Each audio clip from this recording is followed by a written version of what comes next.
حضرت علی علیہ السلام نہج البلاغہ کے خطبہ نمبر 207 میں ارشاد فرماتے ہیں، بصرہ میں اپنے ایک صحابی علاء ابن زید حارثی کے ہاں جب آپ عیادت کے لیے تشریف لے گئے تو اس کے گھر کی وسعت کو دیکھ کر امیر المومنین علیہ السلام ارشاد فرماتے ہیں، تم دنیا میں اس گھر کی وسعت کو کیا کرو گے؟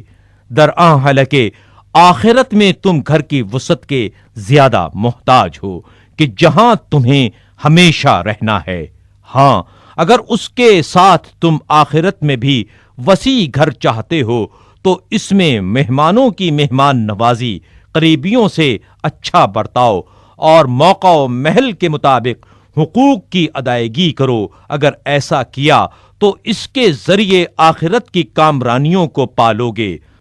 علاء ابن زیاد نے کہا کہ یا امیر المومنین علیہ السلام، مجھے اپنے بھائی عاصم ابن زیاد کی آپ سے شکایت کرنا ہے۔ حضرت نے پوچھا، کیوں، اسے کیا ہوا؟ علاء نے کہا کہ اس نے بالوں کی چادر اوڑھ لی ہے اور دنیا سے بالکل بے لگاؤ ہو گیا ہے۔ تو حضرت امیر المومنین علیہ السلام نے کہا کہ اسے میرے پاس لاؤ۔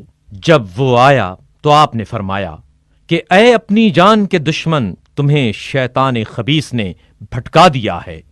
تمہیں اپنی آل اولاد پر ترس نہیں آتا؟